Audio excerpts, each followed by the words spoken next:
This is the Blairing Out with Eric Blair show, and today I'm here with the man, the myth, the legend, Dave Wakeling of the English Beat.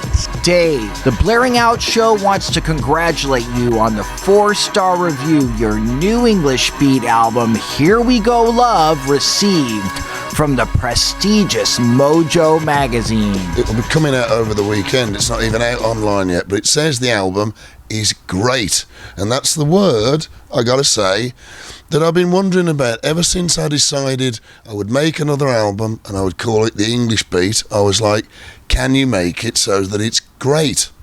Because otherwise you don't want to use the name.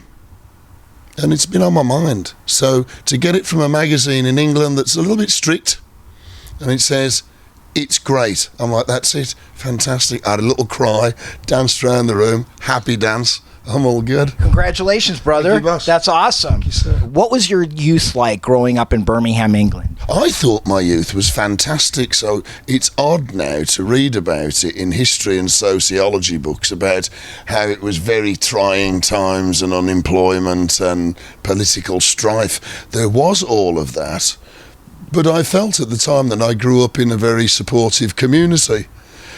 In the city, in the south part of the city where I lived, when you were walking down the street, you felt that as a child, you felt people had got your back, you were being protected. If somebody was to bother you, a stranger would come and make sure you were okay. There was deprivation, but at the time, I think because they wanted more workers, they needed more workers. So if you needed a doctor, you'd got one the next day. Education was good. If you wanted to go to university, you could go all the way through to a master's degree for free. No payments involved. Just you had to have great grades. But you could go through all the way through your degrees on grades alone, and you could go to the doctor the next day. 50 years later, that's impossible, right? That's absolutely... Yeah. Even asking for it just sounds stupid. What are you thinking? And yet, there's something there. It sort of depends, I suppose, how many people are needed and how many machines are running and how many people it takes to run a machine.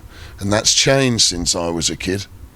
And so now those things that were obvious and necessary and fundamental to the working class, health and education, are now very, very... Who knew it was that difficult? So, I mean, there's lots of social control, and some of it I don't even think is fully conscious.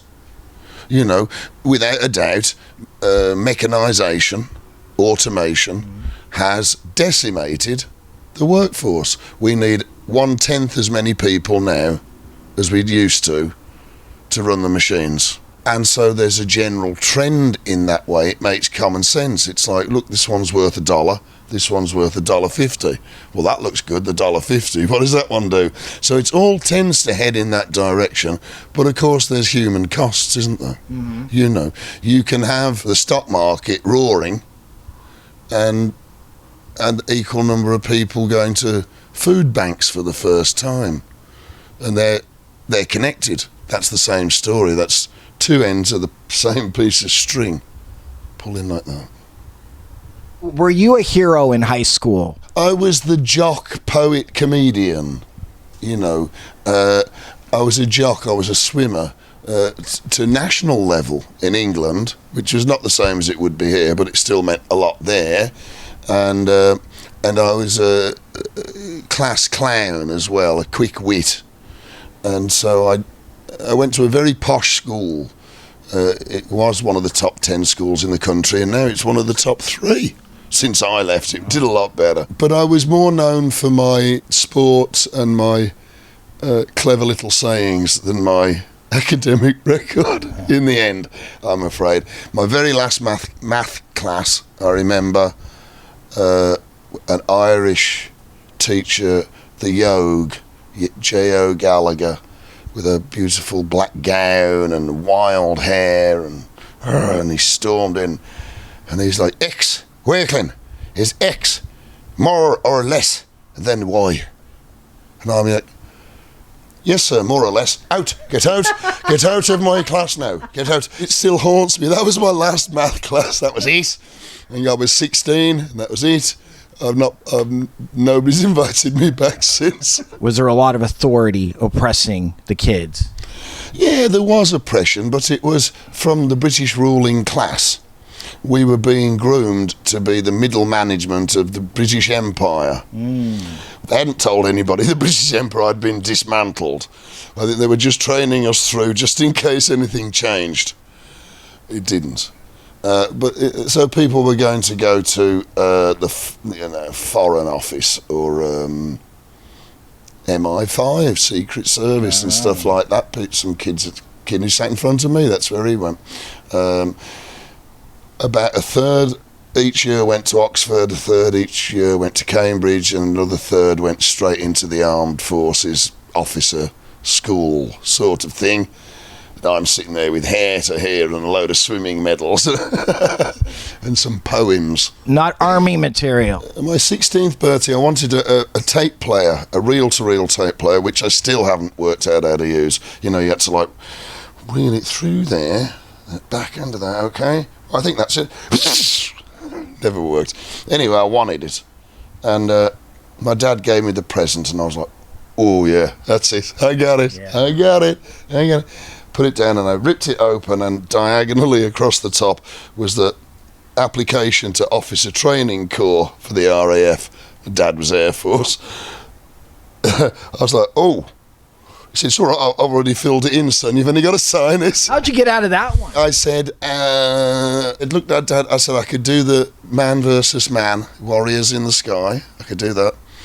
I could certainly do the sports car and the pipe and the scarf and plenty of birds. I could definitely do that. I said, but at some point, somebody's going to say, oh, Dave, can you pop in your plane, mate, and go and kill that woman and her kids over there? I said, and at that point, Dad, I have a problem. I really do. I was trying to be ever so genuine, you know. Oh, problem. And he said, oh, don't worry, son. They don't do that much of that nowadays, man. Well, I suppose compared to Dresden, my uncle was in Dresden, a bomb aimer. So compared to Dresden, I suppose it had quite calmed down considerably by the 60s, 70s. That's how I got out of it. And I'd got an earring at the time, which he hadn't seen yet. That was another week's coming. I'd got an earring in under my long hair, and I'd be like this all the time. I don't want him to see it before it sets, otherwise he'll pull it out, and I won't be able to get it back in, you know. I had another 2 weeks, so I couldn't tell him that, though. I can't be in the Air Force either because I've got an earring, but you haven't found out yet. At what age did you pick up your first guitar? My dad staggered back home from a pub with my first guitar at the age of 12. Here, he said, you ever heard of the Rocking Berries? He said, which I hadn't at the time. I have since, a sort of 60s Birmingham band. Rocking Berries, he said. He says, I just met their touring manager in the car park at the pub. He says he hasn't been paid. He said, so he's selling a load of gear off the back of his van so he can settle the bill. He said, I got this. And it was an acoustic guitar. Neither of us knew what to do. Smashing. You had an interesting way of learning how to tune the guitar. Well, I played it the wrong way around. That didn't help us. He didn't know and I didn't know, and we didn't know anybody who did. So I held it this way around because I'm right-handed and this bit looked difficult and this bit looked easy. But I'm sort of left-handed up here. And so I had the books. Kring, kring, kring. It sounded horrible because I'd got it upside down, but I didn't know. Kring, kring, and I gave up. And I could play the guitar. In one afternoon, I learnt the Bert Weedon method, the Dave Wakeling method. I just tuned it up until I could play it. And it turned out I'd tuned it to Keith Richards' tuning. By that weekend, I could play most of the Rolling songs.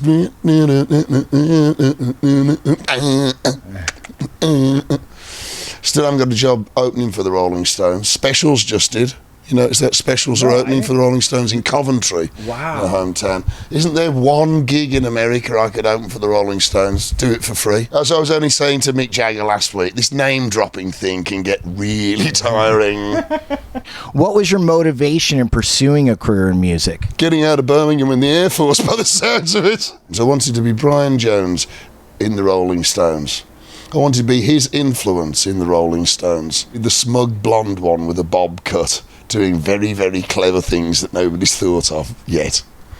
and then getting on everybody's nerve till they drown you in a swimming pool. That's definitely me. I was definitely the Brian Jones. But I bought a wig from a second-hand shop, a thrift store. I bought a wig, a lady's wig, blonde. It was quite long, but I cut it shoulder length, and it got rid of the curls, which was good. And I had to keep that hidden in the house because there was only one full-length mirror, and that was in my mom's wardrobe in the parents' bedroom. So you'd have to wait till she'd gone out. Clunk. All right, she's gone. Don't move too quick. She might come back. Oh, I've forgotten my... Nah. Let it settle for a few minutes. Right. It's quiet. Get the wig. Get the cricket bat before the acoustic guitar arrived. What then when you got the acoustic guitar, I took the cricket bat as though it was a spare and put it there next to the bed. And that was it then. Fantastic. Get the wig on. Open the full-length mirror. The inside door of the wardrobe.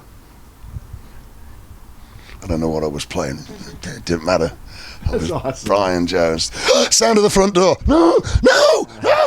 What? You been in my bedroom? No. What, you get your bleeding cricket bat up for nothing? Just polishing it.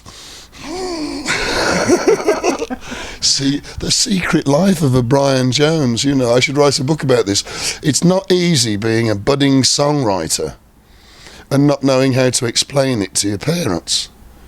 I haven't realised what a trauma it's been until now you've brought it up. Thank you, Doctor. There's a line in this song, Noise in This World, that says, sticks in wet towels, sticks in my mouth. Like the words stick in your mouth, but sticks in wet towels. And there's a frame from William Burroughs' book about the sound of a breaking neck. That his neck broke like the sound of a stick in a wet towel. Well, it happens a lot in his books where it repeats over and over these phrases. So, well, you've got to find out, haven't you? So you're down the bottom of the garden with a wet towel, and there was a big tree that was always shedding. And there's another one. I'm trying to hear the sound of a stick in wet towel. Does it sound like a neck breaking, you know?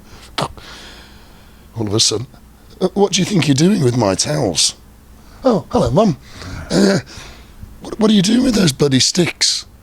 My mum was a nurse, didn't take much nonsense. Nothing, Mum.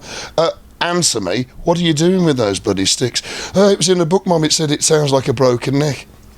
That sounds nothing like a broken neck, and I'll break your bloody neck. You do that with my towels again. Thank you. Off she's like a nurse. Here, like a karate suit. Starched, I like that.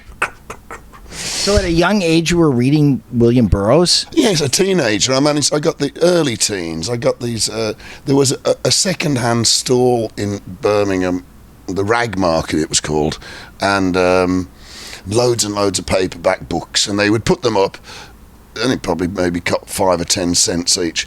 And you were really more attracted by the cover, I think, than anything else. And from there, I bought Dharma Bums. That was one of the first ones I bought. And that sort of introduced me to the whole world of the beat writers, you know, and then the Naked Lunch and different other William Burroughs books. But nearly all of them, to start with, were second-hand. A lot of books I bought were second-hand, which had two really great advantages. One, they were a lot cheaper. Two, you could do that and they'd fall open to all the dirty bits. William Burroughs' writing was not very positive. It could have a dark side, yes. They do say heroin brings that out in people. The old opium poppy can bring that out, doesn't it? But it was very poetic. The chop-up technique, Brian Gyson's cut-up technique that David Bowie used as well, where you'd take keywords and chop them up, even throw them on the floor and put them back together as a jigsaw, using words like as powerful icons, so they'd repeat and repeat in different circles, and the words would take on different nuances and powers as they repeated through the cycles. It was very interesting, especially probably if you'd had a load of heroin.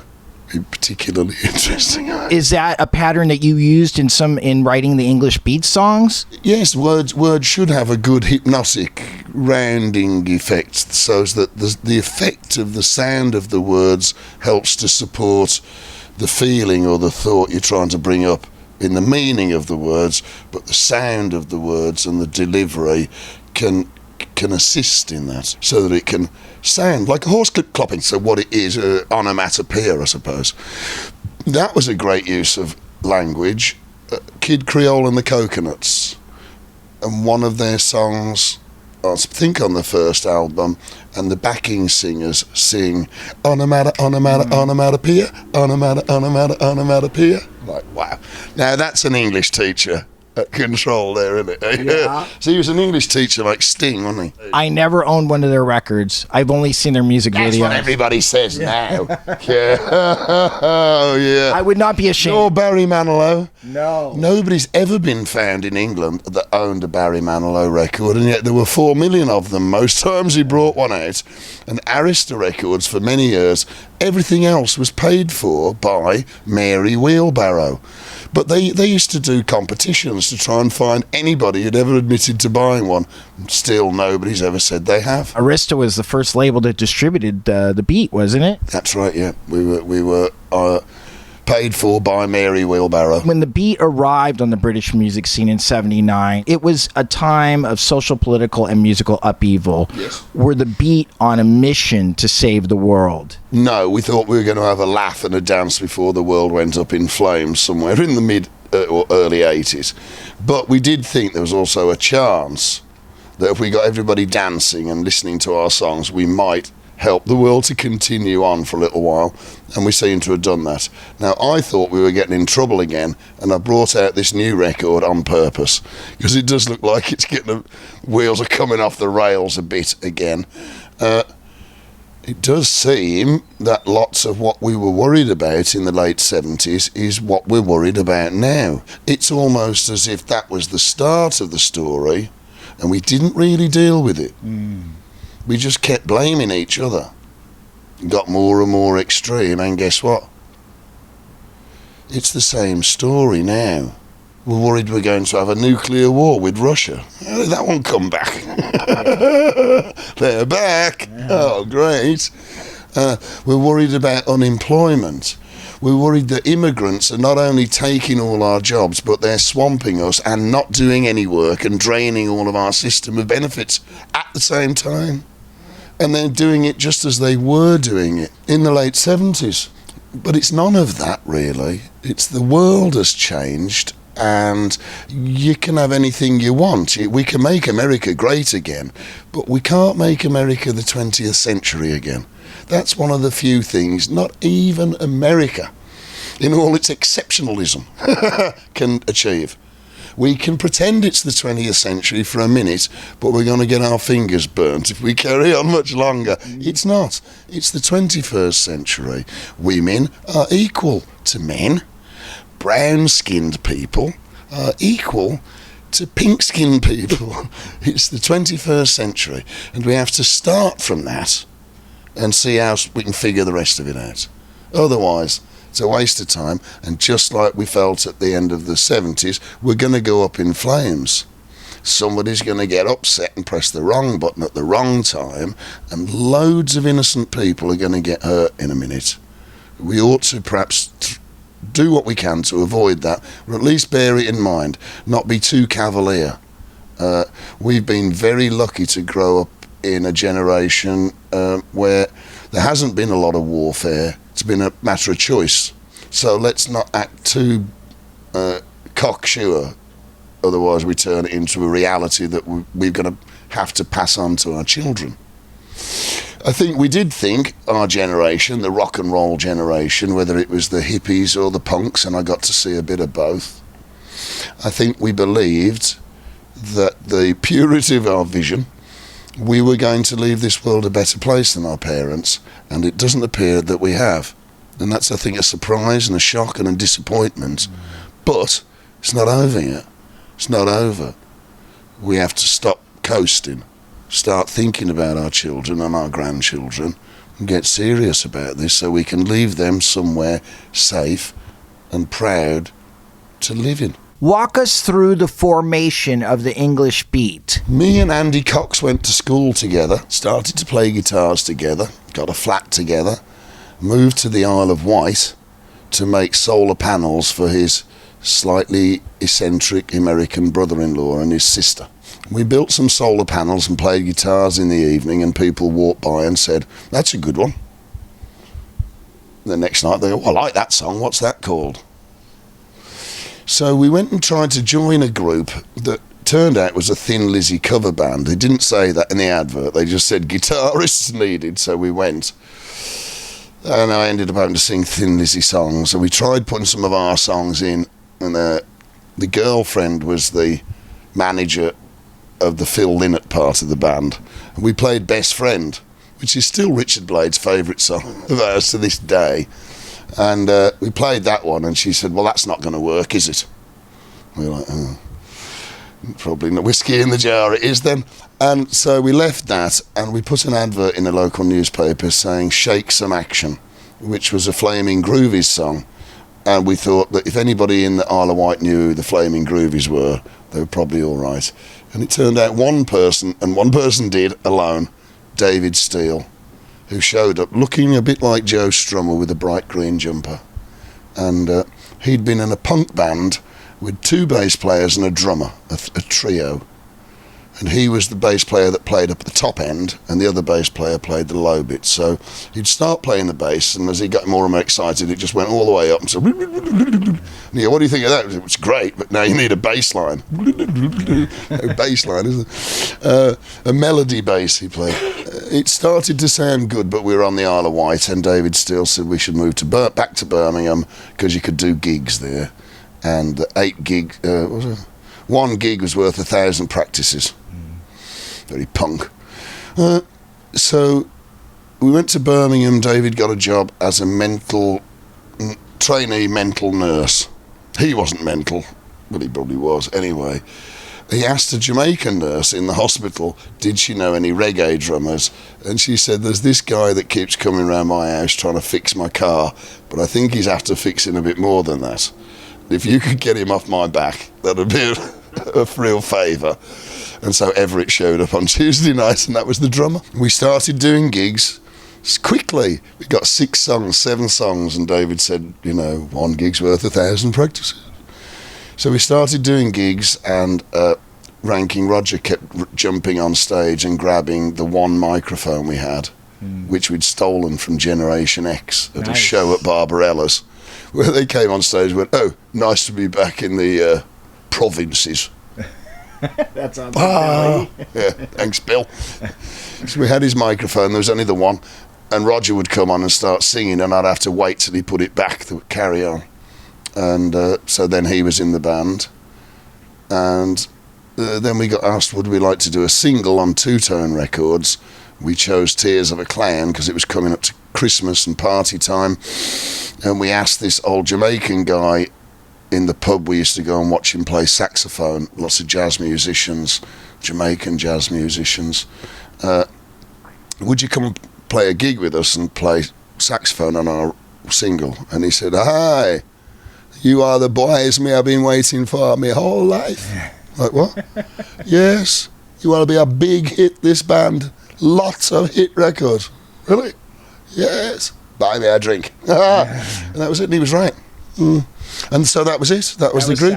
Saxa, who passed away last year, bless his heart. But I did get him to lend his hand, only one hand. He actually got one of his fingers had started to do this, so he couldn't play the flat note on the saxophone, but he could still hum melodies. So I played him some of the songs off the record, and on 2 of them, I got a saxophone player to play what Saxa hummed on that solo. So now when I hear it, it's lovely. I mean, it's well played. It's not quite up to Saxa's rich Dean Martin of the sax, but it's pretty close, and it sounds good, and it reminds me of Saxa. I believe that there was a wanting to retain some publishing, and by putting Tears of a Clown out, you weren't using one of your own originals. That's sort of it, yes.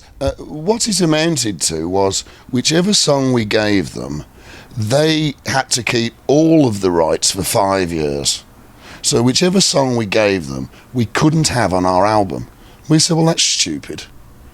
Why would we want to have as a song as a single? And wow, what if it was a success even? And then not have it on the album? That's stupid. They wouldn't be moved, couldn't be budged on it. And they wanted Mirror in the Bathroom. And me and Jerry were quite happy with that. But Chrysalis said, well, we have to own it for 5 years and you can't have it on your record. I said, well, that's just stupid. So, more than anything else, I think, because we were frustrated by it all. And the fact that we'd practiced Tears of a Clown a lot, trying to pull the band's different styles together. We used to play Tears of a Clown, a new one, Tears of a Clown, a new one. It was our bedrock song, and we could play that one better than any of the others. The crowd loved it, whichever kind of crowd it was. So in all of that, we said, well, all right, if you've got to have it for 5 years, you sure that, I won't budge on that? No, absolutely. I said, all right, fine, then you can have Tears of a Clown. And you can argue with Smokey Robinson about whose bloody song it is. It was the first time in the record industry. It was just, this is stupid. Yeah. What they were doing, I think, was trying to force us to try and sign with them because they've got our hit single, so they could get us a bit cheaper. Or I don't know what it was, but it was like, it put us off them anyway. It put us right off. And so we went with Tears of a Clown, and when we couldn't have it on a record in England for 5 years. It's still a problem sometimes getting the licenses. In America, they allowed it. It was on the first album, on Sire. How they did that, I don't know. Seymour Stein did some kind of deal. There seemed like there was this migration from Arista, and I know that some of the labels dealt with your distribution in England, and some of them dealt with it in Australia. But first there was Arista, then there was Sire, and then IRS. Arista in England, because they would give us Go Feet, our own little boutique label. Sire in the US to start with, because Arista had got a deal with them where Sire had got a first option, and we didn't mind that because they'd got Madness, Talking Heads, The Pretenders, that's right, and there was one from Northern Ireland, The Undertones, and so we thought, well, that'd be good, wouldn't it, Sire? But they were very busy and they didn't do very much, and then they had an option on us and we weren't sure what was going to happen, and I phoned them up and I got Seymour Stein's secretary. And she said, oh, I'm so sorry, Seymour's at a Kandinsky auction for the next couple of days, and he can't be disturbed. But I know he's ever so keen on the band, and he'll get back to you on Friday. And we were just really offended by that, really, I suppose. I don't know why, we were at the time. We were punks. Kandinsky, and Miles Copeland happened to be in town, and he was trying to sign UB40, but they saw straight through him and told him to get lost. And as he was licking his wounds, he stopped by through Handsworth and met us, and we signed with him. That's great. So he got something out of the trip. How did Miles Copeland treat you? I saw him eventually at South by Southwest. I was like, oh, your hair's gone white. Like, platinum! The hair's platinum! I liked him more than other people. I liked his sense of humour, but he was a bit dishonest and he hurt people, and then he got all reactive about it, as though people were picking on him. Why does everybody always say I'm lying and stealing? Well, because you're always lying and stealing, Miles, that's why, probably. Same as you always did when you was a kid. Both your brothers said you did the same when you was a kid, because your dad was away running the CIA. Yeah. He used to bully them then, So there was something a bit unseemly, but I thought he was very funny. And he had some great ideas as well. But the trappings of it quickly seemed to go to his head, and he just really he was like a singer. He just liked the sound of his own voice, but he hadn't got a song, had he, So now I think he's meant to run the world's biggest belly dancing, music, improv, audition circuit, which I think suits him perfectly. He's still got a finger in the game, should we say. Tell me about your relationship with the Police, because I know you opened for them. We opened for the Police a lot in America, 2, maybe 3 times on some of their biggest tours, and in Europe, which was super splendid, very gracious, artistic. They liked us and we liked them, and they were the punkies, the monkeys of punk. I thought it was just me, but I was just reading something that the drummer had said, Stewart, and he kind of acknowledged it. But that's what we thought. Hey, we're the punkies, dye your hair blonde, and it was kind of Punk was getting a bit too serious. So you needed we're too busy singing to put anybody down. Yeah, yo. Stop talking about politics, everybody. That John Lennon's upsetting us. And the Monkees came to pretend to be the Beatles. So they just run around and be wacky and say, they're great, aren't they? I love the way they run around that table. Ah! What a con. Anyway, great songs, the Monkees, I'm not saying that, and great songs, the Police. Hey, hey, we're the Punkies. And they used to have us, I think, because they liked our music, but I think Sting particularly had an urge to want to sing and talk about things like that, which he did a great deal as soon as he'd left the Police. It was Miles Copeland's rules. No drinking, no smoking, no politics. See, Sting's ended up as the world's biggest pop star. Can't say anything about anything that's been on the TV. And it showed. So he wore our T-shirts and he did things to give us a hand up and to lend support to some of the causes that we supported at the cost of our careers, and which he wasn't allowed to because he was set to become one of the world's richest reggae people, as opposed to us. So, there was a point, two different ways of looking at it. Plenty of time for politics, Dave, afterwards. But at the time, it felt like things needed to be said, and we felt sorry for him. We did. We absolutely felt sorry for Gordon, and we tried to be nice to him. Me and Roger, we tried to look after him after shows. Yeah, all right, Gordon. He'd come to our room for a chat afterwards sometimes. Really? Yeah, just to come and sit and talk. Funny as that. World's biggest pop star with his wings clipped like a budgie. It's like Bob Dylan said, you're going to have to serve somebody. And when you get in a position of power, there's always one person that's got more power than you that's pulling the string. You always wonder about that when they get to be president. Do they walk in and they give them a book and go, this is that's really happening? I know you've probably seen bits on the TV. This is what's actually happening. I'd love that. Now, I would be president just for that book, just for that minute. Like, okay, fine, well, no, I'm good. Who'd want that job? Who would want that job? So how did the Go Feet Records ska icon, the Beat Girl, come to be? The Beat Girl was required because the Specials and Selector and Madness were having a lot of fights at their concerts, and we were now on two-tone. And they had a lot of fights at their concerts. The Selector even used to do a mock fight, which I never thought was particularly helpful. And then they'd all be complaining. We'd meet them, terrible trouble at our gig. And I'm like, I can't believe that. 500 skinheads in a room with beer and loud music and somebody pretending to have a fight, and what something popped off. Whoa. Who'd have thought? Who'd have thunk? So I said, well, you never went to a skinhead dance, did you? I said, the skinhead girls ran the dance. I said, they'd dance in the middle round their handbags, and the boys had to dare to go and ask for a dance and see if he got a dance or a punch in the nose.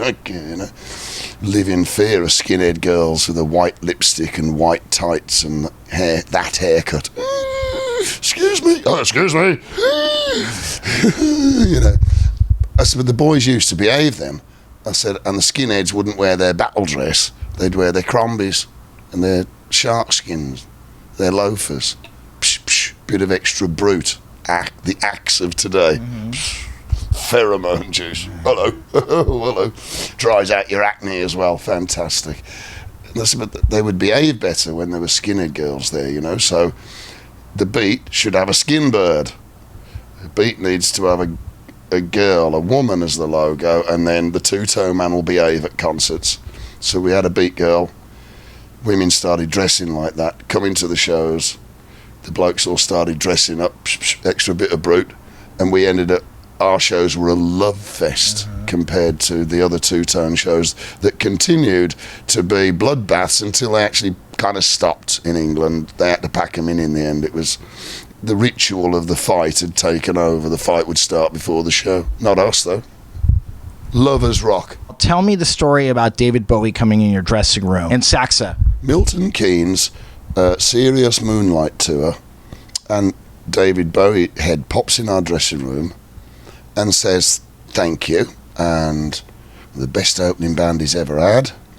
Says hello to Saxa, tells him, I play the saxophone as well, Saxa, but not as good as you. Saxa's like, didn't seem to be completely interested at all. And then David Bowie says, do you have everything that you need? Looks at Saxa again. And Saxon puts his arm around him and goes, "Come with me, sonny boy, come with me." And he sort of drags him down the caravan bus, opens the fridge door, says, "You look in there? You see any red stripe?" Jamaican lager. "You see any red stripe?" David Bowie plays along. It's a good search. "No, you're right, Saxon. No red stripe." Hi! He closes the door and David Bowie goes off. Lo and behold, 15 minutes later he comes back and he's got a 12-pack of Red Stripe, or 2 6-packs, can't quite remember, but there was more than one beer each anyways. And he brought this Red Stripe for everybody. Wow, where everybody's a made up. Fantastic. Thank you very much. Everybody has a beer. Sax is all happy. He got everybody a beer with his negotiating skills, you know. Hi, nice boy that. What's him doing in the dressing room anyway? Coming like that. But nice boy, me like him. Who that? Why him here anyway? I said, "That's David Bowie, Saxon." Blood clot. Me thought he was a waiter. Me thought he was a waiter. Because he'd got his little David Bowie thin white Duke jacket on, you know, the black jacket, like double-breasted but short, cropped at the waist. The Saxon thought he was a backstage waiter. Come to check. Very nice. Well, David Bowie played along. Terrific waiter. I don't know if you've ever been waited on by David Bowie, but you've got to say. You've got to say. That's worth the price of admission, period. Waiting on the man. I'm waiting on the man. 12 red stripes in my hand. You got that one. That was awesome. Tears of a Clown, 7-inch. What were the highlights of that? The highlight of that song was meeting Smokey Robinson many years later at a Grammy party, introduced by Christopher Cross, who asked me, he said, "Have you ever met Smokey Robinson?" I said, "No." He says, "I know him. Would you like me to introduce you?" I said, "Yes, please." Christopher Cross is the size of a yacht's mast. Really? Massive. So tall. Sailor. It's like the size of a mast. So I went with him and he introduced me to Smokey Robinson. And I told him that ever since I'd heard that song and Tracks of My Tears, that I was convinced as a child that he had the voice of an angel, and I tried to sing like that when I was a kid. And he gave me a hug. And it stayed there. And kind of looking and sounded like panicking there. Smokey Robinson's got me. I can't get out. Smokey Robinson got me and I can't get up. And Christopher Cross had to come in and kind of separate us like a referee. "All right, that's enough. That's enough, Smoke. Get off him, you know." But very nice. And he does have the voice of an angel. He does. People liked our version of the song. It mixed up punk and pop and rock and soul and ska and everything. And it was a one-size-fits-all. It was easy to dance to. And probably the funniest story was when we first came on our first American tour, played some American colleges, and in the Midwest a girl came up to me and said, "Whoa, you're doing well. Somebody's already covered your song, you know, but it's like really slow, really, you can't dance to it." And it was Smokey's version, which she just heard for the first time, because we didn't know, but lots of the people we were playing to had never heard Smokey Robinson. Probably hadn't heard of him, but they certainly hadn't heard his music. That was a shocker to us. Black radio and white radio, we'd not heard about that. We thought somebody was joking. It was like all heavy metal hits on the radio, and it was like, oh, this van in New York. We said to the driver, "Can you like turn it to something with a bit of a beat, like a bit of dance?" He's like, "Oh, you mean black radio?" I'm like, "What?" "Yeah, black radio." Black radio. I was like, oh. We thought he was joking. It turned out it wasn't. We were broke in England, so we only had one radio. But it was great because you'd have the Rolling Stones, followed by Smokey Robinson, followed by the Kinks, followed by the Four Tops, followed by Small Faces, Dionne Warwick. And that's what it was like in England. It would be the 60s pop heroes, Petula Clark and the bands, plus the cream of the crop of Motown. And that's what we watched every Thursday night. And we didn't know that music was meant to be segregated, because guess what? It's not. Yeah. Turns out it's not, after all. I Just Can't Stop It, 1980, the highlights of that period. Being in a group, I think, and feeling like you're floating on air and everything you say is clever and funny. And that somehow you knew this was all going to be a big success.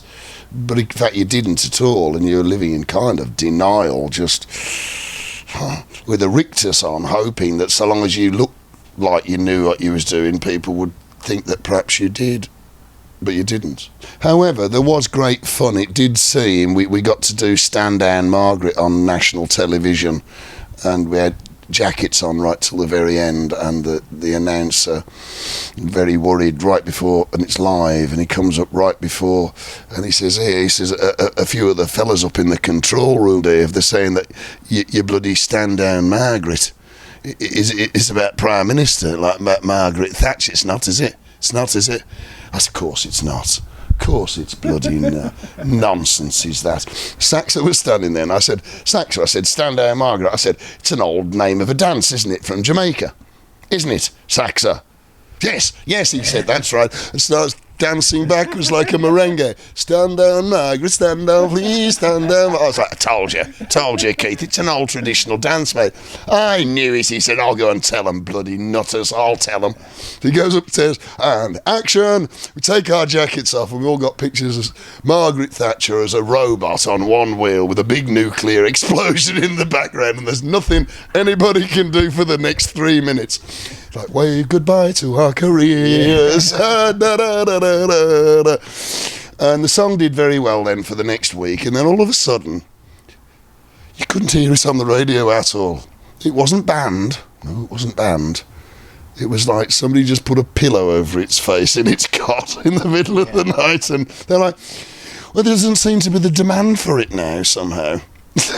And that was that. Was there an experience that you had where you played a gig that you always wanted to play? They told us Blondie wants you to play her birthday party in London, and she'd just become a huge star in England, and it was in Leicester Square, and it was just in like the week leading up to Christmas, so there were lights, and it was all very festive, and everybody's dashing, and even London, you know, it's quite exciting. And we're getting ready for the show, and we're told that Blondie wanted to meet us before the show, and we all lined up like we were meeting the Queen, which we kind of were, I suppose. We shook hands. She walked down the line and shook hands with us, and we shook hands and did a curtsied and stuff like that, you know, and you didn't have your curtsying or trying to look up her skirt, because we all used to go to Blondie shows and try and get in the front row because she didn't wear knickers, you know. You could, hey. And we get ready for the show, and we walk out.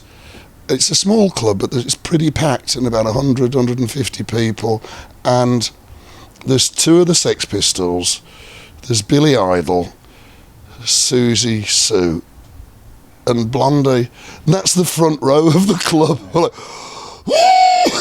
I don't know any of the songs, I don't know any of the words, I can't do it, I can't, we were so nervous. Anyway, it went great, supposedly. I wonder which two Sex Pistols it was. It was Steve Jones, I think, and the drummer. What a celebrity line, you know, to play. We hadn't signed the record at this point, hadn't signed a record deal, I think, or had just. Hadn't signed to Arista, but had the single out, you know. So that was exciting. That was new wave royalty. Did you run in the circles with people like Billy Idol? Nowhere from Birmingham we didn't know anybody, and proudly so. Proudly provincial. It's bloody horrible, and that's what I like, because that's where I'm from. And it was good. It was bloody horrible for me dad, and it was bloody horrible for his dad, and his dad's dad, and his dad's dad. And it's bloody horrible, and it's good enough for me. And anybody else who says it's crap is horrible, even though it's true. It's Detroit. Birmingham's Detroit. Oh, it's Detroit, a rough area. Motor City, and then everybody stops buying cars. Well, of course, the mighty Black Sabbath came from Birmingham, amongst other. Best half of Led Zeppelin. What happened? Is that how you pronounce it? Wha'ppen. Yeah, which is why it didn't do quite as well as the first one, because nobody knew how to pronounce it. That's cultural appropriation. Don't use Jamaican phrases. Wha'ppen. It's like, you know, what's happening. Mm-hmm. So wha'ppen. What's happened? Wha'ppen. We knew we were in trouble. Great new single, they said on Radio 1, from the band's brand new album, Wha'ppen. I was like, oh, Christ. It's going to be a long campaign, sir. Wha'ppen.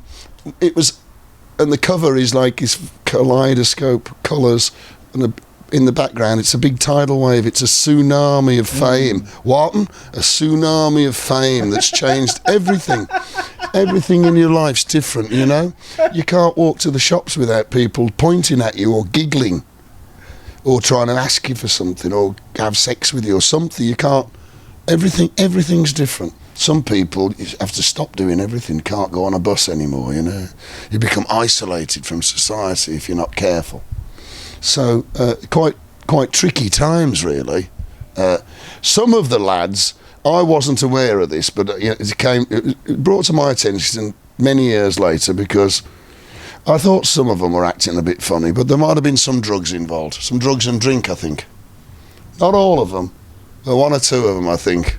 The stress was starting to show. That extra half a glass of sherry after dinner, and it just starts to add up that little bit. What was it like working and becoming friends with John Hughes? What an interesting person. He wanted to be in a group, he said, didn't want to make films. Wanted to be in a group, always wanted to be in a group, and fascinated by music. He had a wall full of vinyl albums, and I don't suppose I was the only one, but he made me do a quiz with him, because he had them set up the way he thought 80s music went. It wasn't alphabetical. It was by where he thought other groups had influenced other groups. And he even had one of those things that you could push on wheels with some steps to get up onto the top shelf, you know. It was a whole long wall of a big long room too, a lot of records. And he'd say, go on. I was like, Tears for Fears, easy. Echo and the Bunny went, oh, simple. He's great, but he loved it. Yeah. He loved it. Go on, do another one, Psychedelic first. No, you knew, I know that one. You've got that in every film. So he was kind of special, you know, and so was I. And also, we were just about to have our first babies. Well, luckily, we managed to talk women into having them for us. But we were both in that process. And, whoa, hello, well, that's a bit of a difference, isn't it? You know, all of a sudden, you're not going everywhere with your girlfriend. She's got to stay home, look after the what? You know, all these things change. And he was starting to do this film called She's Having a Baby. So we worked a lot on that. We wrote letters to each other, a bit like a postal chess game. We wrote some lyrics down on an airmail paper, you know, that thin tissue paper stuff. Wrote some lyrics down and sent it to him. He wrote some lyrics and sent it back. And it went across about 3 or 4 times. I wish I'd kept it. Didn't. Maybe he ended up with it, I don't know. But it was our reflections, really, about how life was changing. All change. She's having a baby in at the start of a brand new life. You love your kids like you miss your wife. Oh, no. All sorts of changes there at the early start of being a parent. And it was fascinating to go through that exercise with him, watch him making that film. I got to be on the set of Ferris Bueller. I was at the baseball ground. Some great photographs of me and Ferris in costume with the great man, the director himself. And I actually, I got the ball that he catches in the film. And we were talking all the time. It was funny, he was a young actor and I was sort of, I suppose, looked like I'd been a pop star probably 18 months, so I was established, wasn't I? So he was all questions for me, funnily enough. Ferris Bueller couldn't stop like, what's it like when you, and then he'd be like back to being Ferris Bueller. And we liked each other. So anyway, so he gave me the ball. And I should have asked him to sign it with his name and Ferris's. And I should have just gone and put it in a bank. And I wouldn't be able to do bloody interviews now, would I? I'd have sold that. You know what I mean? Like, nah, you're all right, Dave. You don't have to do nothing. That would be in some baseball hall of fame somewhere. But there's nothing you can do with a baseball in Birmingham, England. We don't play baseball. It's too big for a cricket ball. It's not the same as nothing.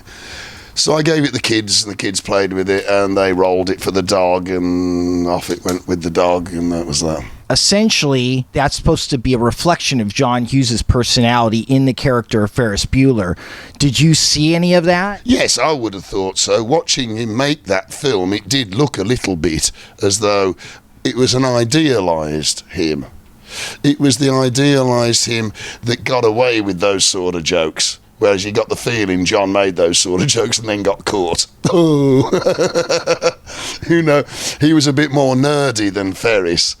That was that was his inner jet solo, I think, that he was expressing there. I mean, for me, it was also where his films started to jump the shark a bit. Most of the rest of it, The Breakfast Club, 16 Candles, you could say, well, these kids have got it pretty kind of cushy, haven't they? You know, but it was believable, and it could have possibly happened. With Ferris Bueller, you started to wonder sometimes, like, really? No kid gets, not even in John Hughes' dreams does a kid get away with this. You get arrested for doing stuff like that. Incarcerated or shot. Yeah, exactly. He was, I don't know, he was just in the garage and I felt threatened. Yeah. Well, especially after kicking a Ferrari off of. Yes, exactly. That's just insanity. I know. I didn't like that part of the movie. That got a little too heavy for me. I'm sorry. When I go to see a John Hughes film, I want the fluff and the happiness. I don't want the darkness. And I know there was a little darkness in Breakfast Club too, but you know. Well, you know, I mean, John Hughes, really, it could turn out he could be the William Burroughs of New Wave film. We just didn't know it. You know, he was very quiet about that side of him, the demons, the endless wakeful nights, you know. It's a shame he didn't carry on making films. It's a shame I didn't stay in touch with him. You say that about a lot of people as life goes on, and it was a shame that we lost him so quickly and unexpectedly when there were probably tens of thousands of people going, I must get in touch with that John, what's his name, Hughes. You know, he was a smashing bloke, wasn't he? It just shows you how quickly, 1 minute we're here. That's right, exactly. Off Special Beats Service, what inspired the songs? We'll start off with I Confess. A general sense watching now as you've been through some love affairs and you start to grow up and you've seen other people go through them, that people don't really care about implications until it affects them. So the two things. I confess that I didn't care till I confess I've ruined 3 lives and didn't care till I found out that one of them was mine. Like, you don't mind that you've messed the other 2 people up. Just get over it. And like, oh, me as well. Oh, this is terrible. So there was that. And there was also, I noticed, boyfriends and girlfriends, that the squabbles were always about who cared more than the other person. That's because you don't love me. Yes, I do. It's you that doesn't love me. And it was always an argument about who loved each other more, and that's why it was the other person's fault. And it seemed that quite often it got to a point where one or both people didn't care. But that was the hardest thing to say. So nobody ever says, you know what, I don't care. But that's what the song was. I confess that I don't really care, which is the hardest thing to confess. You're always like, no, I feel really strongly about this, and I feel really strong. When you said that, I think really, and it's like, I don't care. That's actually what it is. I don't want to be here. I want to talk to somebody else about something different. And that seemed, in the early 20s, that was the most difficult thing. I don't care is the hardest word, not sorry, or whatever it was in that song. Sorry seems to be the hardest word. No, I don't care is the hardest word. Jeanette. From a story of David Steele, who saw a woman in a New York laundrette, and she had a beehive hairdo, which he thought was incredibly New York, and he came back all excited with his clean laundry. Never guess what I am. We started laughing and joking, and then a rhyming game started, and laundrette, and this woman with the hair, Jeanette, and that scored another one in the back of the net. I get Jeanette, substitute Ronette, because she got the beehive, you know. And then it became a euphemism for the wonderful young ladies that you would meet on the road, spend a little time with, and then they go, hey, guess what? I'm coming to Birmingham. Oh, right. Jeanette, make sure you warn me when you're coming to Birmingham. Jeanette, oh, no, I'll never forget you. We shared one last cigarette, then swapped false addresses. Jeanette. Sugar and stress. Well, that's about now, isn't it? Sugar and stress, do everything at least twice. It's about obsession and just keep going nervous energy that that gets in the way of everything, really. It was as if everything in the world was upside down. The good things and the right things were all neglected, and bad things were promoted for money. The rights and wrongs can't get much wronger. And it was the idea that you were hanging on to the world, just hanging on. Gravity. You're just hanging on. If you let go, you'd just float off. You know, that was the idea of it. Pete Townsend, David Gilmour calling to ask how to play Save It for Later. 11 o'clock one Saturday morning, the phone rings in Handsworth, Birmingham. They pass me the phone and say, "It's Pete Townsend for you." I'm like, "Really?" "Yes. Pete phones about 11 o'clock most Saturdays, weekend, check in." "Who's this?" "I think it's Mickey Billingham, the keyboard player from General Public and Dexys, because he had an astute sense of humour." Thought, that sounds like a Mickey. So I'm like, "Hello, Pete." I was like, "Oh, hello, Dave. This is Pete Townsend here, and I'm sitting with Dave Gilmour. We're trying to work out the tuning for your song, Save It for Later." I nearly fell to the floor.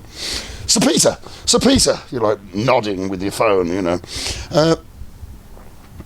I had been trying to play a John Martin song, a whole lot John Martin LP. I used to like to play along with John Martin, and he tuned his guitar to Dad Gad, which I didn't know, Dad Gad.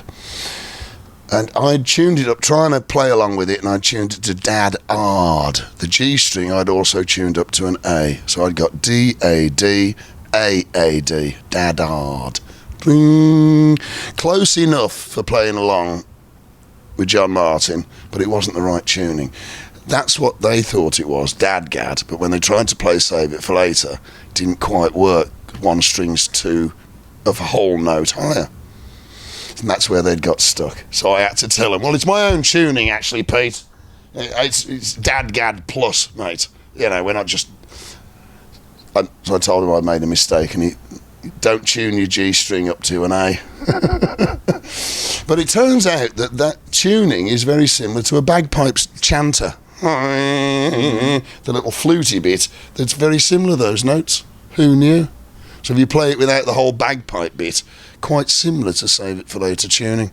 It got better. His tour manager got in touch with my agent and said, "Pete's playing the Wilton Theatre in LA, and would Dave like to come and say hello? He's got 15 minutes after sound check."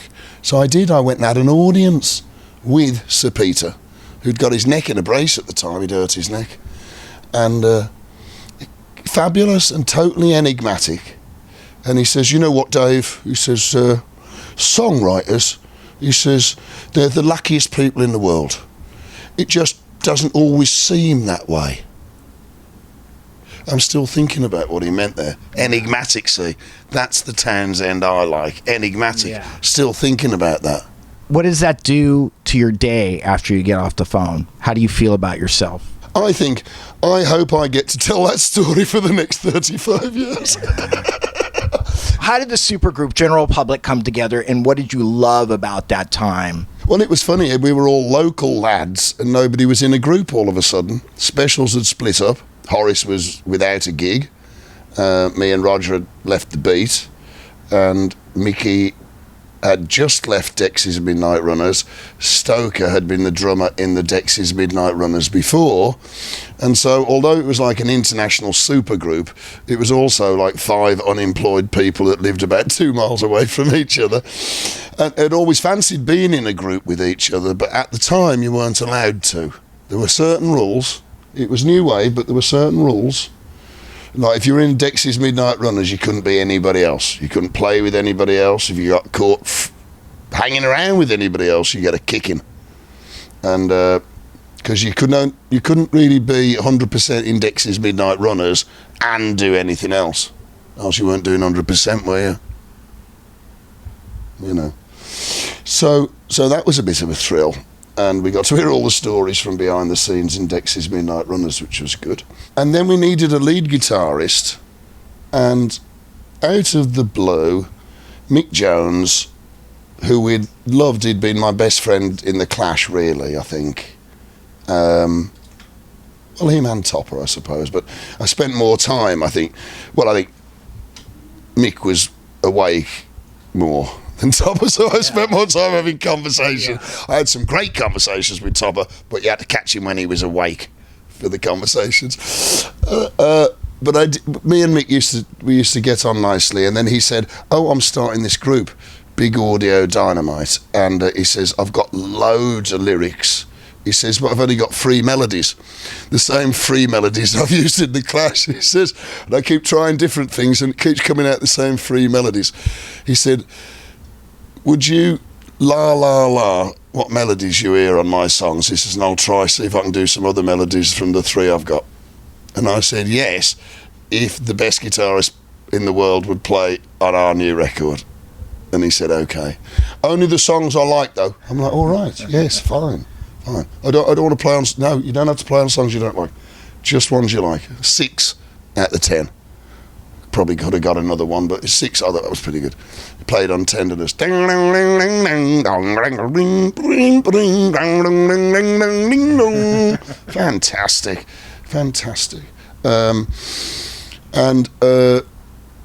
But then he played some Dirty Pool there just towards the end. He says, "Oh, I need something else, Dave."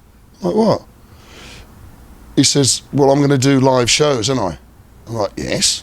He says, "So I want like artificial turf with the markings of a football field, soccer. So the stage is like a soccer field. The centre's like right behind where I'm going to stand, with goals each end." I was like, "You're being serious?" He's like, "Yeah." So we did. So we bought him artificial turf. It's about $2,000, I think. Artificial turf, and had it painted like a soccer field to get his guitar on the record. Well worth it. And we had to play football during the rehearsals as well. What did you love about Mick Jones? What is there not to love about Mick Jones? He is the quietest guitar hero in the world. Like, just play solos and riffs, echo upon echo. I think what The Edge from U2 sort of carried on that sort of idea, echo on echo it was called, playing a pattern and then there's another pattern develops out of it. And he could play like that, and he could fill a room. He could stop and start the most powerful of Clash songs with a like that. And sorry about that. Sorry about that solo. It just like floored 500,000 people. Sorry. Just fantastic. I just adored him. I probably still do, but I haven't seen him for ages, you know. What did you think of the success of ex-English Beat members Andy Cox and David Steele's band, Fighting Young Cannibals? Well, you'd love to say that you enjoy your success of your friends. I hated it. I was green round the gills. They were number 1 in 17 countries on the same Tuesday. Who's counting? Me. And I would go into nightclubs and have a dance, and the DJ would go, yeah. They'd see me, and they're like, I was like, yeah. And they'd see if I'd dance or whether I'd storm off. So I'd dance till the end, but then I'd storm off. I was green round the gills. I was terribly jealous. I'm over it now. I'm all right now. I'm okay.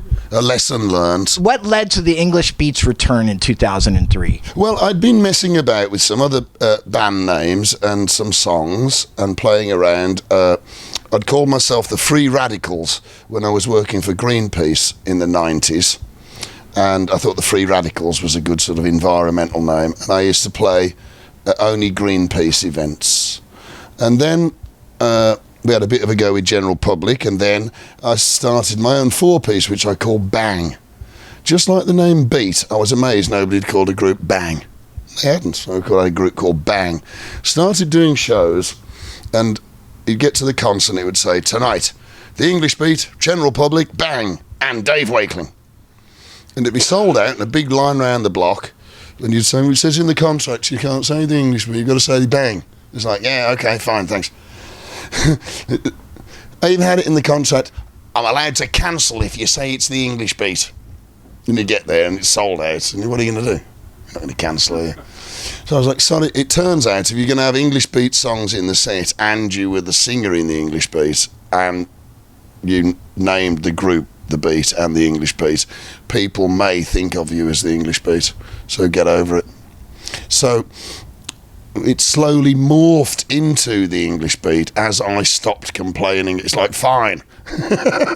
And it sort of stayed there then since 2003 now, I suppose, which I'm glad you said that, because I had no idea it was since then. Actually 3 times the length of time that the original lineup did us together. Yeah.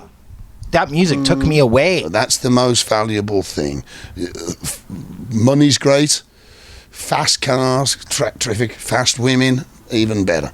But to have somebody say that something in one of your songs meant so much to them that it changed their life, or it saved their life, or they were going to kill themselves, decided not to, or we used your song when our baby was being born in the birthing room, we used your song in the hospice when my husband was dying.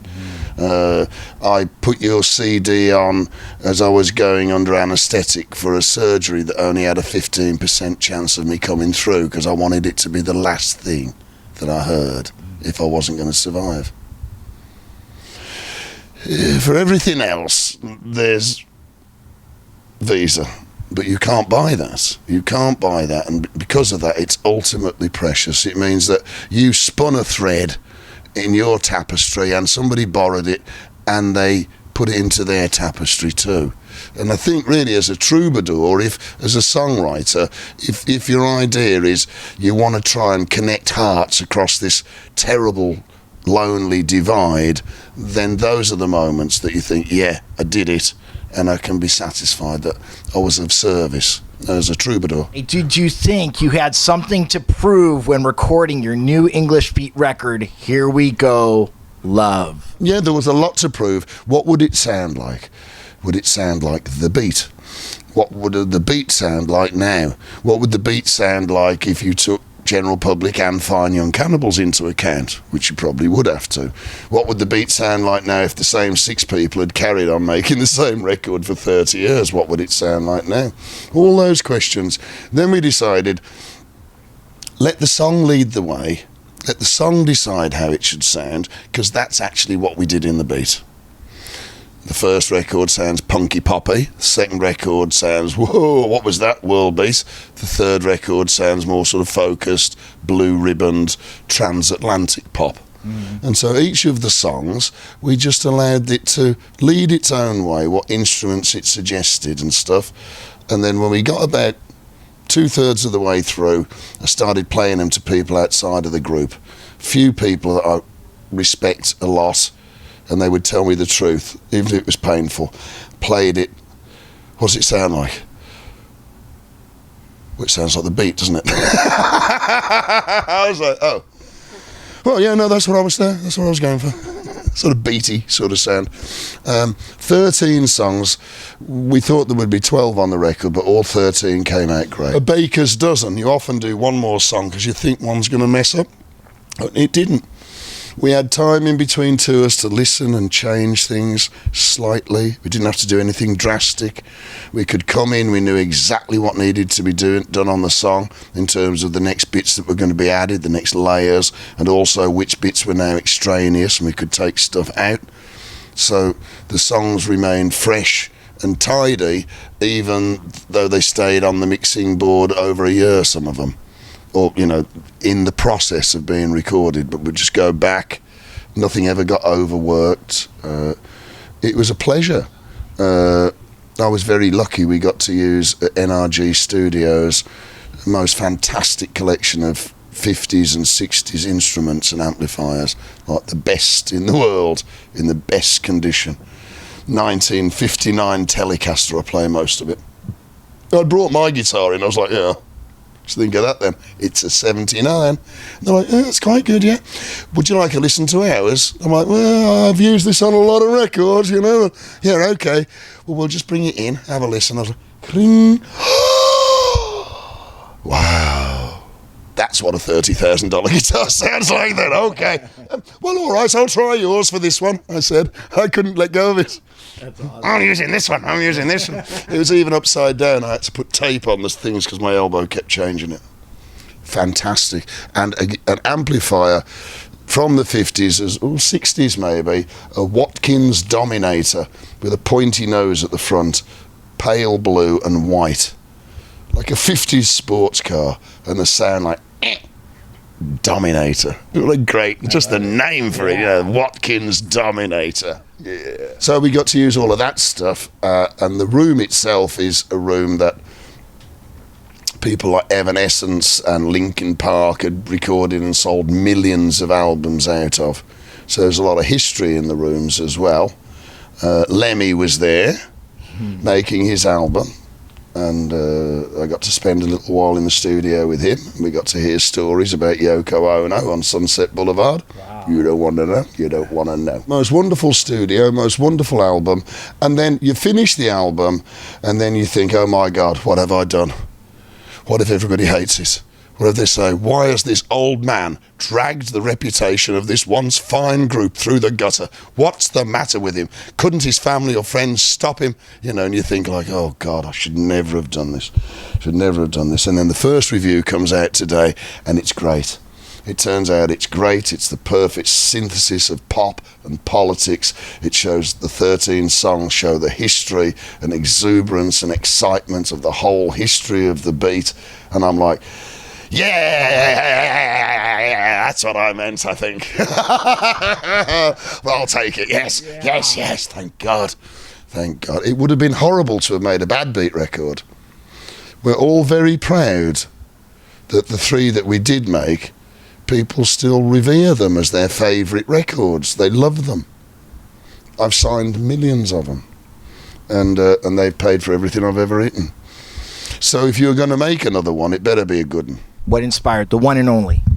The one and only is about the Donald Trump in all of us. It's the solipsist in all of us that thinks that we're the only one with an opinion, and it's not that other people are wrong, they just shouldn't have an opinion, because we're that right. And that's what it's about, the one and the only me. That's it from start to finish. He's a bit too smart, too quick off the mark, a regular knife drawer jack. My dad used to say some things to me as well, you know, quick remarks and stuff. You cut your tongue off, you will, you know, knife drawer jack. They were sort of insults that my dad threw at me. And in the very end it says, here he comes, Mick the Miller's mate. And Mick the Miller's mate was a very famous greyhound in the 60s, a racing dog in the 60s. And it used to bang out the trap way before any other dog. They could time it, they didn't know how. They put him in this box, that box, they put him in it didn't matter. Bang, he'd be out 1.5 yards, Mick the Miller's mate, straight onto the rabbit. They couldn't catch him.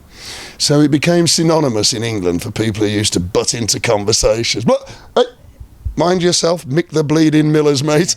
So I got that in my song from my dad, calling me Mick the Miller's mate. Redemption time. This is the start of the deep end. This is getting serious now. All of the things that we thought have been happening over the last few decades are happening now. And the world is getting better and worse, fast, at the same time. There's less murders than there ever used to be. There's more women and girls that can read, ever, percentage-wise, in the history of the world. But we see what's going on. We see how authoritarianism and hatred is starting to grow as an easy excuse of our frustrations. So, up to us. This is redemption time. We're gonna have to make a move one way or the other, and it will define us and our grandchildren's lives, what we do. You're stuck. So frustrated, it's like you feel your feet are in mud. You can't move. Like one of those dreams where you're paralysed and you can't move and they're leaning over you, stuck. And it's because you're so stuck on yourself, really, that you're so isolated from other people that you're never really going to get on. You want it so bad that you'll get left by yourself instead. If killing worked, it would have worked by now. 30,000 years of killing each other's children in the idea it's going to make things more peaceful, and guess what? We just end up with loads of buried children, and we're still burying them. And I don't know what it is about religions, but they seem to have a special affinity for burying each other's children, and it makes me sick. It makes me sick and it makes me cry myself to sleep, and I wish it would stop. If killing worked, it would have worked by now, and it hasn't worked, and we have to be brave enough to try and think of something else. How can it work when all that we've learnt is to be more cruel in return? And how can it work, until we all learn, just to be more kind in return? So if killing worked, it would have worked by now. What's next for Dave Wakeling and the English Beat? Well, a lot of concerts. A lot of concerts coming up this weekend. Next week we fly to London. This time next week we're going to be playing live on BBC television in Scotland. We have 3 weeks of shows in England. The record is released May the 25th in England, the album. Come back to America on the 20th of June. The album's released the 15th of June in America, and we're playing some shows on the East Coast, Boston, Brooklyn, Philly and DC that third week of June, back to California at the end of June. Then when I don't have a chance to do any gardening or swimming, then I'll be either singing the songs from the album or talking about them till Christmas. I think that's the general plan. You're a very busy man. Dave Wakeling, thank you for your time. Thank you very much. It means a lot to us. Thank you, sir. This is the Blairing Out with Eric Blair show with Dave Wakeling of the English Beat, signing off. The Blairing Out Show.